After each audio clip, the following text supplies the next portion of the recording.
Assalamualaikum warahmatullahi wabarakatuh. Apa kabar anak-anak ibu semua? Saya Khalidah Zia Ananda Nasution SPD, Guru SD Islam An-Nizam Medan. Sebelum belajar, jangan lupa berdoa terlebih dahulu ya anak-anak. Pembelajaran IPA kita hari ini yaitu tema 4 mengenai organ peredaran darah pada manusia. Di video ini, kita akan belajar beberapa hal berikut ini.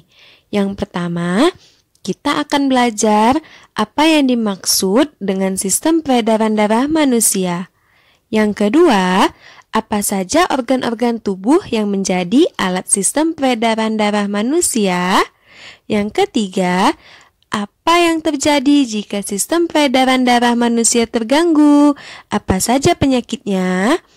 Dan yang keempat, bagaimana cara mencegah penyakit pada sistem peredaran darah manusia? Nah, apa itu sistem peredaran darah manusia? Sistem peredaran darah adalah sistem yang dapat menghantarkan darah dari jantung hingga ke seluruh tubuh dan akan kembali lagi ke jantung.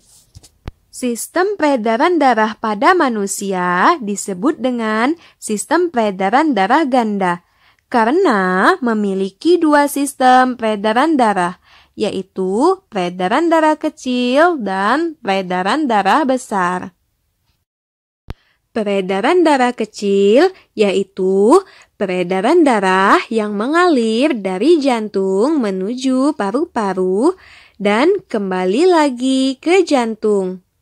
Peredaran darah besar adalah peredaran darah yang mengalir dari jantung ke seluruh tubuh dan kembali lagi ke jantung.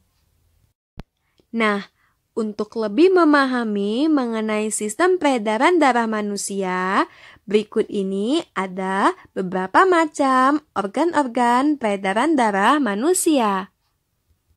Di dalam sistem peredaran darah manusia ada sel darah merah, sel darah putih, keping darah, jantung, dan pembuluh darah. Yuk, mari kita pelajari. Yang pertama, sel darah merah. Sel darah merah berwarna merah karena mengandung enzim hemoglobin. Sel darah merah berfungsi untuk mengangkut dan mengedarkan oksigen serta sari-sari makanan ke seluruh tubuh agar kita tetap bugar dan sehat. Yang kedua, sel darah putih. Sel darah putih memiliki ukuran yang lebih besar dari sel darah lainnya. Sel darah putih berfungsi untuk melawan infeksi virus, bakteri, dan jamur yang membuat penyakit berkembang di dalam tubuh dan membentuk antibodi untuk tubuh manusia. Yang ketiga, keping darah. Keping darah memiliki peran untuk membantu proses pembekuan darah ketika kulit terluka. Di dalam keping darah terdapat benang-benang fibrin yang berguna untuk menghentikan peredaran sekaligus membentuk jaringan baru di area yang terluka. Yang keempat, jantung. Jantung berfungsi untuk memompa darah ke seluruh tubuh. Jantung berada di antara paru-paru dan berada di rongga dada sebelah kiri manusia. Jantung berukuran kurang lebih seukuran kepalan tangan manusia. Jantung terdiri atas 4 ruang, yaitu serambi kanan, serambi kiri, bilik kanan, dan bilik kiri. Yang kelima, pembuluh darah. Pembuluh darah berbentuk seperti pipa dan berguna untuk membawa darah dari jantung ke bagian tubuh dan sebaliknya. Pembuluh darah terdiri dari 3 bagian. Yang pertama, arteri atau pembuluh nadi. Yang kedua, vena atau pembuluh balik. Dan yang ketiga, kapiler atau ujung-ujung cabang. Pembuluh nadi atau arteri yang membawa darah dari jantung ke seluruh tubuh. Pembuluh nadi atau arteri banyak mengandung oksigen atau O2. Pembuluh balik atau vena yang membawa darah dari seluruh tubuh ke jantung. Pembuluh balik banyak mengandung karbon dioksida atau CO2. Lalu, bagaimana ya bila dalam tubuh manusia sistem peredaran darah tidak lancar?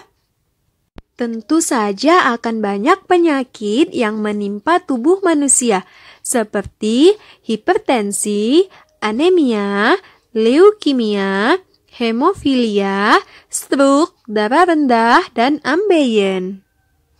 Yang pertama, anemia.